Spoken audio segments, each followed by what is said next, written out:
এই পাঁচটা জিনিস তোমাদের পার্সের মধ্যে কখনো রাখবে না। এতে কিন্তু মা লক্ষ্মী এত পরিমাণে দুষ্ট হয় যে তোমরা যদি গরিব থাকো তো তোমরা কোনোদিন ধনী হতে পারবে না, যতই তোমরা চেষ্টা করো না কেন। তো এই পাঁচটা জিনিস সব সময় তোমরা অ্যাভয়েড করবে, মানে তোমরা রাখবেই না তোমাদের পার্সের মধ্যে। তো প্রথম যে জিনিসটার কথা বলবো সেটা হচ্ছে, তোমরা পার্সের মধ্যে কখনো পুরানো বিল রেখে দেবে না। অনেকেই কিন্তু পুরানো বিল জমা করে রাখে পার্সের মধ্যে। এটা যদি তোমরা করতে থাকো, তোমরা কিন্তু টাকা পয়সা জমা করে রাখতেই পারবে না, তোমাদের টাকা কোনো না কোনো কারণে বেরিয়ে যাবে। দ্বিতীয় যে কথাটা বলবো, অনেকেই কিন্তু পার্সের মধ্যে ফটো রেখে দেয়। তোমরা কোনো বা কারো ফটো তোমরা পার্সের মধ্যে রাখবে না।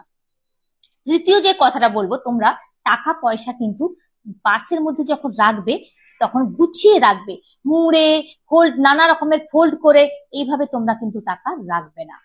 চতুর্থ যে কথাটা বলবো সেটা হচ্ছে, এক জায়গাতে তোমরা পার্সের মধ্যে তোমরা নোট রাখবে, আরেক জায়গাতে মানে সেপারেট করে তোমরা কয়েন্স রাখবে, একসাথে মিশিয়ে তোমরা রাখবে না।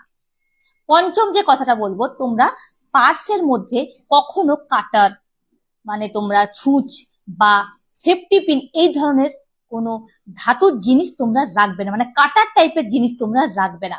এগুলো যদি তোমরা রাখো তাহলে কিন্তু তোমাদের টাকা কাটা পড়বে, মানে কি, তোমরা টাকা পয়সা সেভাবে ইনকাম করতে পারবে না, তোমাদের টাকা খরচ হয়ে যাবে, এতে কিন্তু তোমরা জীবনে কোনো উন্নতি করতে পারবে না।